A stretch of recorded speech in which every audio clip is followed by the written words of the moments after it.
ನಮಸ್ಕಾರ ಸ್ನೇಹಿತರೆ, ಈ ಒಂದು ವಿಡಿಯೋದಲ್ಲಿ ನಾವು ಪ್ರಚಲಿತ ಘಟನೆಗಳಿಗೆ ಸಂಬಂಧಿಸಿದಂತೆ ಒಂದು ರಸಪ್ರಶ್ನೆ ಇದೆ ನೋಡಿ. ಜೊತೆಗೆ ಅದರ ಒಂದು ಮಾಹಿತಿ ಕೂಡ ನೀಡಲಾಗಿದೆ. KS ಟ್ಯುಟೋರಿಯಲ್ದು ಈ ಒಂದು ಮಾಹಿತಿಯನ್ನು ನೀಡುತ್ತಿದೆ ನೋಡಿ.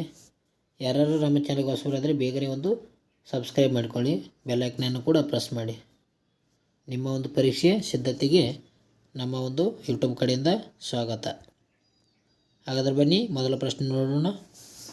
ಮೊದಲ ಪ್ರಶ್ನೆ, 2026ರ ಮಹಿಳಾ premier league women premier league ಎಷ್ಟನೇ ಆವೃತ್ತಿಯಾಗಿದೆ? 2ನೇ ಆವೃತ್ತಿ, 3ನೇ ಆವೃತ್ತಿ, 4ನೇ ಆವೃತ್ತಿ, 5ನೇ ಆವೃತ್ತಿ?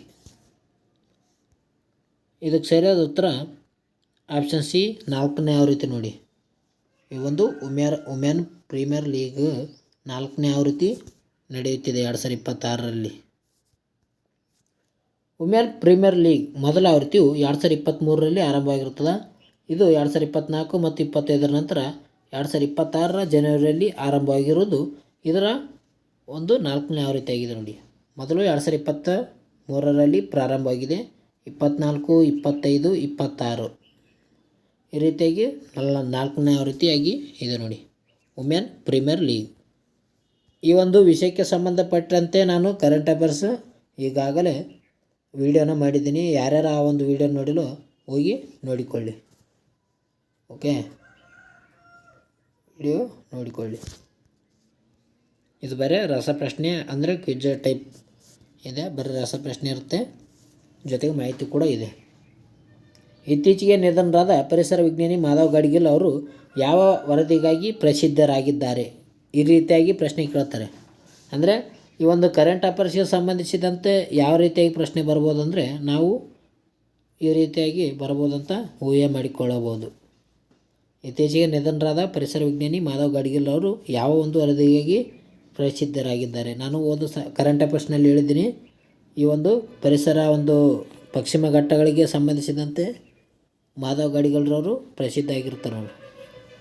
ಇದು ಕೊಟ್ಟಿದ್ದಾರೆ ಆಪ್ಷನ್ ಸಿ, ಹಿಮಾಲಯ ರಕ್ಷಣಾ ವರದಿ, ಪಶ್ಚಿಮ ಘಟ್ಟಗಳ ಸಂರಕ್ಷಣಾ ವರದಿ, ಗಂಗಾ ನದಿ ಸ್ವಚ್ಛತಾ ವರದಿ, ಅರಣ್ಯ ಸಂರಕ್ಷಣಾ ವರದಿ? ಇದಕ್ಕೆ ಸರಿಯಾದ ಉತ್ತರ ಯಾವುದು? ಪಶ್ಚಿಮ ಘಟ್ಟಗಳ ಸಂರಕ್ಷಣಾ ವರದಿ. ನಾನು ಈಗಾಗಲೇ ಕರೆಂಟ್ ಅಫೇರ್ಸ್ನಲ್ಲಿ ಹೇಳಿದ್ದೀನಿ ಇವ್ರ ಬಗ್ಗೆ. 2010ರಲ್ಲಿ ಈ ಒಂದು ವರದಿ ನೀಡಲಾಗ್ತದೆ ನೋಡ್ರಿ. ಯಾವುದು? ಪಶ್ಚಿಮ ಘಟ್ಟಗಳ ಸಂರಕ್ಷಣಾ ವರದಿಯಾಗಿದೆ. ಮಾಧವ್ ಗಾಡ್ಗಿಲ್ರವರು 2010ರಲ್ಲಿ ಪಶ್ಚಿಮ ಘಟ್ಟಗಳ ಪರಿಸರ ತಜ್ಞರ ಸಮಿತಿ ನೇತೃತ್ವದ ವಹಿಸುತ್ತಾರೆ. ಇವರು ಇತ್ತೀಚೆಗೆ ನಿಧನರಾದ ಹಿನ್ನೆಲೆಯಲ್ಲಿ ಈ ಒಂದು ವಿಷಯದ ಮೇಲೆ ಪ್ರಶ್ನೆ ಕೇಳಲಾಗಿದೆ. ಮುಂದಿನ ಒಂದು ಪ್ರಶ್ನೆ ಹೋಗೋಣ. ಮುಂದಿನ ಒಂದು ಪ್ರಶ್ನೆ, ಪ್ರವಾಸಿ ಭಾರತ ದಿನವನ್ನು ಯಾವಾಗ ಆಚರಣೆ ಮಾಡುತ್ತಾರೆ? ಯಾವ ದಿನದಂದು ಈ ಒಂದು ಪ್ರವಾಸಿ ಭಾರತೀಯ ದಿವಸವನ್ನು ಆಚರಣೆ ಮಾಡುತ್ತಾರೆ ಅಂತ ಪ್ರಶ್ನೆ ಕೇಳಿದ್ದಾರೆ. ಜನವರಿ 8, ಜನವರಿ 9, ಜನವರಿ 10, ಜನವರಿ 12? ಇದಕ್ಕೆ ಸರಿಯಾದ ಉತ್ತರ ಆಪ್ಷನ್ಸ್ ಬಿ ನೋಡಿ, ಜನವರಿ 9ನೇ ತಾರೀಕು ಪ್ರವಾಸಿ ಭಾರತ್ ದಿವಸವನ್ನು ಆಚರಣೆ ಮಾಡುತ್ತಾರೆ. ಪ್ರತಿ ವರ್ಷ ಈ ಒಂದು ಪ್ರವಾಸಿ ಭಾರತ್ ದಿವಸವನ್ನು ಆಚರಣೆ ಮಾಡ್ತಾರೆ ನೋಡ್ರಿ. 1915ರಲ್ಲಿ ಜನವರಿ 9ನೇ ತಾರೀಕು ಮಹಾತ್ಮ ಗಾಂಧೀಜಿಯವರು ದಕ್ಷಿಣ ಆಫ್ರಿಕಾದಿಂದ ಭಾರತಕ್ಕೆ ವಾಪಸ್ ಹಿಂದಿರುಗಿರುತ್ತಾರೆ. ಈ ಒಂದು ದಿನದಿಂದ ಈ ಒಂದು ನೆನಪಿಗಾಗಿ ಏನು ಮಾಡ್ತಾರೆ ಅಂದರೆ ಪ್ರತಿ 2 ವರ್ಷಗಳಿಗೊಮ್ಮೆ ಈ ಒಂದು ದಿನಾಚರಣೆಯನ್ನು ಮಾಡ್ತಾರೆ ನೋಡಿ. ಸಾರಿ, ನಾನು ಸ್ವಲ್ಪ ನಾಲಿಗೆ ದಮ್ಮ ಇದೆ, ಅದಕ್ಕೆ ವಾಯ್ಸ್ ಬರ್ತಾಯಿಲ್ಲ ಸರಿಯಲ್ಲಿ ಇರಲಿ. ಮುಂದಿನ ಒಂದು ಪ್ರಶ್ನೆ, ಭಾರತ ಮತ್ತು ಬಾಂಗ್ಲಾದೇಶ ನಡುವಿನ ಗಂಗಾ ಜಲ ಒಪ್ಪಂದಕ್ಕೆ ಯಾವಾಗ ಸಹಿ ಹಾಕಲಾಯಿತು? 1986, 1990, 1996, 2000? ಈ ಭಾರತ ದೇಶ ಮತ್ತು ಬಾಂಗ್ಲಾದೇಶ ಯಾವಾಗಪ್ಪ ಅಂತ ಈ ಒಂದು ಗಂಗಾ ಜಲಕ್ಕೆ ಒಪ್ಪಂದಕ್ಕೆ ಸಹಿ ಹಾಕಿವಂತ ಪ್ರಶ್ನೆ ಕೇಳ್ಯಾರ. ಇದಕ್ಕೆ ಸರಿಯಾದ ಉತ್ತರ ಆಪ್ಷನ್ ಸಿ, 1996ರಲ್ಲಿ ಈ ಒಂದು ಗಂಗಾ ಜಲಕ್ಕೆ ಒಪ್ಪಂದಕ್ಕೆ ಸಹಿ ಹಾಕ್ತಾರೆ ನೋಡ್ರಿ. 1996 ಡಿಸೆಂಬರ್ 12ರಂದು ಗಂಗಾ ನದಿ ನೀರಿನ ಹಂಚಿಕೆಗಾಗಿ ಭಾರತ ಮತ್ತು ಬಾಂಗ್ಲಾದೇಶದ ನಡುವೆ 30 ವರ್ಷಗಳ ಅವಧಿಗೆ ಈ ಒಂದು ಒಪ್ಪಂದವನ್ನು ನಡೆಯಿತು. ಈಗ 30 ವರ್ಷ ಪೂರೈಸಿದೆ, ಅದಕ್ಕೆ ಇದೊಂದು ನ್ಯೂಸಲ್ಲಿ ಕಾಣಿಸಿಕೊಂಡಿದೆ ನೋಡಿ. ಈ ಒಂದು ಭಾರತ ಮತ್ತು ಬಾಂಗ್ಲಾದೇಶದ ಗಂಗಾ ಜಲ ಒಪ್ಪಂದ ಫರಕ್ಕ ಬ್ಯಾರೇಜ್ ಹತ್ರ ಈ ಒಂದು ನೀರನ್ನು ಹಂಚಿಕೆಯನ್ನು ಮಾಡಿಕೊಳ್ಳಲಾಗುತ್ತದೆ. ಬಾಂಗ್ಲಾದೇಶಕ್ಕೆ ಹೋಗುತ್ತೆ ಮತ್ತು ಇದು ನಮ್ಮ ಭಾರತ ದೇಶದಲ್ಲಿ ಕಲ್ಕತ್ತಾಗ ಹುಗ್ಲಿ ನದಿ ದಂಡೆಯಲ್ಲಿ ಕಂಡುಬರ್ತದೆ. ಈ ರೀತಿಯಾಗಿ ಏನಂದರೆ ಈ ಒಂದು ಫರಕ್ಕ ಬ್ಯಾರೇಜ್ ಹತ್ರ ಭಾರತ ಮತ್ತು ಬಾಂಗ್ಲಾದೇಶ ಗಂಗಾ ನದಿ ನೀರಿನ ಹಂಚಿಕೆಯನ್ನು ಮಾಡಿಕೊಳ್ಳುತ್ತವೆ. ಇದು 30 ವರ್ಷದ ಒಂದು ಒಪ್ಪಂದ ಆಗಿತ್ತು. ಈಗ ಡಿಸೆಂಬರ್ 12, 2026ರಂದು ಈ ಒಂದು 30 ವರ್ಷಗಳು ಪೂರೈಸಿವೆ. ಆ ಒಂದು ಕಾರಣಕ್ಕೆ ಈ ಒಂದು ಪ್ರಶ್ನೆ ಬಂದಿದೆ ನೋಡ್ರಿ. ಫರಕ್ಕ ಬ್ಯಾರೇಜ್ ಹತ್ರ ಈ ಒಂದು ನೀರಿನ ಹಂಚಿಕೆ ಆಯ್ತು ನೋಡ್ರಿ. ಈ ಒಂದು ಪ್ರಶ್ನೆ ಕೇಳುವ ಸಂಭವನೀಯತೆ ಇರ್ತದೆ, ಸ್ವಲ್ಪ ನೋಡ್ಕೊಳ್ರಿ. ಮುಂದಿನ ಒಂದು ಪ್ರಶ್ನೆ, ಇತ್ತೀಚೆಗೆ ಸುದ್ದಿಯಲ್ಲಿದ್ದ ಸೂರ್ಯಾಸ್ತ್ರ 1 ಎಂಬುದು ಏನನ್ನು ಸೂಚಿಸುತ್ತದೆ? ಇಸ್ರೋ ಉಡಾವಣೆ ಮಾಡಿದ ರಾಕೆಟ್ ಲಾಂಚರ್ ವ್ಯವಸ್ಥೆ, ಸೌರಶಕ್ತಿ ಚಾಲಿತ ವಿಮಾನ, ಜಲಾಂತರ್ಗಾಮಿ ಕ್ಷಿಪಣಿ. ಇದಕ್ಕೆ ಸರಿಯಾದ ಉತ್ತರ ಆಪ್ಷನ್ಸ್ ಬಿ, ರಾಕೆಟ್ ಲಾಂಚರ್ ವ್ಯವಸ್ಥೆ ಆಗಿದೆ. ಈ ಒಂದು ಸೂರ್ಯಾಸ್ತ್ರ 1 ಎಂಬುದೇನೆಂದರೆ ರಾಕೆಟ್ ಲಾಂಚರ್ ವ್ಯವಸ್ಥೆ. ಇಲ್ಲಿ ನೋಡಿ ರೈಟ್ ಸೈಡಲ್ಲಿ ನಾವು ಫೋಟೋ ನೋಡ್ಬೋದು. ರಾಕೆಟ್ ಲಾಂಚರ್ ವ್ಯವಸ್ಥೆ ಅಂದರೆ ರಾಕೆಟ್ ಒಂದು ಟ್ರಕ್ ಮೇಲೆ ರಾಕೆಟನ್ನು ಹಾರಿಸಲಾಗುತ್ತದೆ. ಸೂರ್ಯಾಸ್ತ್ರ 1 ರಾಕೆಟ್ ಲಾಂಚರ್ ವ್ಯವಸ್ಥೆಯನ್ನು ಭಾರತೀಯ ಸೇನೆಗಾಗಿ ಖರೀದಿ ಮಾಡಲಾಗುತ್ತಿದೆ. ಭಾರತೀಯ ಸೇನೆ ಏನು ಮಾಡ್ತದೆ ಅಂದರೆ ಭಾರತೀಯ ಸೇನೆಗಾಗಿ ಈ ಒಂದು ಸೂರ್ಯಾಸ್ತ್ರ ರಾಕೆಟ್ ಲಾಂಚರನ್ನು ಖರೀದಿ ಮಾಡಲಾಗುತ್ತಿದೆ. ಇದು 150ರಿಂದ 300 ಕಿಲೋಮೀಟರ್ವರೆಗೆ ದಾಳಿ ಮಾಡುವ ಸಾಮರ್ಥ್ಯವನ್ನು ಹೊಂದಿದೆ ನೋಡಿರಿ. 150ರಿಂದ 300ವರೆಗೆ ಈ ಒಂದು ದಾಳಿಯನ್ನು ಮಾಡುವಂಥ ಸಾಮರ್ಥ್ಯವನ್ನು ಹೊಂದಿದೆ ಈ ಒಂದು ಸೂರ್ಯಾಸ್ತ್ರ 1. ಮುಂದಿನ ಒಂದು ಪ್ರಶ್ನೆ, ದೇಶದ ಮೊದಲ ಖಾಸಗಿ ಲೇಸರ್ ಶಸ್ತ್ರಾಸ್ತ್ರ ತಯಾರಿಸಿದ ಕಾರ್ಬೈನ್ ಸಿಸ್ಟಮ್ ಯಾವ ನಗರದಲ್ಲಿ ಕಂಡುಬರುತ್ತದೆ? ಬೆಂಗಳೂರು, ಬೆಳಗಾವಿ, ಮೈಸೂರು, ಧಾರವಾಡ. ಇದಕ್ಕೆ ಸರಿಯಾದ ಉತ್ತರ ಆಪ್ಷನ್ಸ್ ಬಿ, ಬೆಳಗಾವಿ. ಬೆಳಗಾವಿಯಲ್ಲಿ ಏನಪ್ಪ ಅಂತಂದರೆ ಈ ಒಂದು ಕಾರ್ಬನ್ ಸಿಸ್ಟಮ್ ಸಂಸ್ಥೆಯು ದೇಶದ ಮೊದಲ ಖಾಸಗಿ ಲೇಸರ್ ಶಸ್ತ್ರಾಸ್ತ್ರವನ್ನು ಅಭಿವೃದ್ಧಿಪಡಿಸಿದ್ದು ಯಶಸ್ವಿಯಾಗಿದೆ. ಲೇಸರ್ ಶಸ್ತ್ರಾಸ್ತ್ರ ಕಂಡುಬರುತ್ತೆ ನೋಡ್ರಿ ಇಲ್ಲಿ ಬೆಳಗಾವಿ ಜಿಲ್ಲೆಯಲ್ಲಿ. ಇಲ್ಲಿ ಲೆಫ್ಟ್ ಸೈಡಲ್ಲಿ ನಾವು ಲೇಸರ್ ಕಿರಣವನ್ನು ನೋಡಬಹುದು. ಮುಂದಿನ ಒಂದು ಪ್ರಶ್ನೆ ಹೋಗೋಣ. ಮುಂದಿನ ಒಂದು ಪ್ರಶ್ನೆ, ವಿಶ್ವಗುರು ಬಸವಣ್ಣ ಜೀವ ವೈವಿಧ್ಯ ಉದ್ಯಾನವನ್ನು ಯಾವ ನಗರದಲ್ಲಿ ಸ್ಥಾಪನೆ ಆಗಲಿದೆ? ವಿಶ್ವಗುರು ಬಸವಣ್ಣ ಜೀವ ವೈವಿಧ್ಯ ಉದ್ಯಾನವನ ಇದು ಬಸವ ಕಲ್ಯಾಣದಲ್ಲಿ.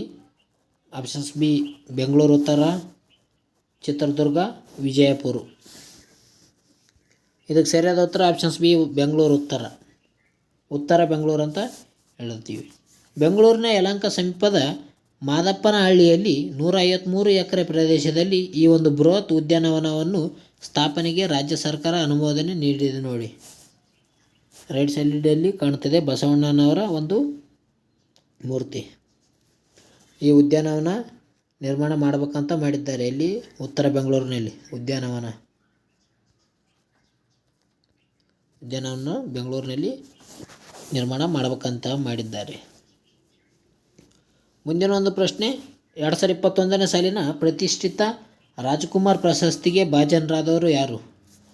ಜಯಮಾಲಾ, ಸಾರಾ ಗೋವಿಂದ್, MS ಸತ್ಯಂ, ಕೆ ಶಿವರುದ್ರಯ್ಯ.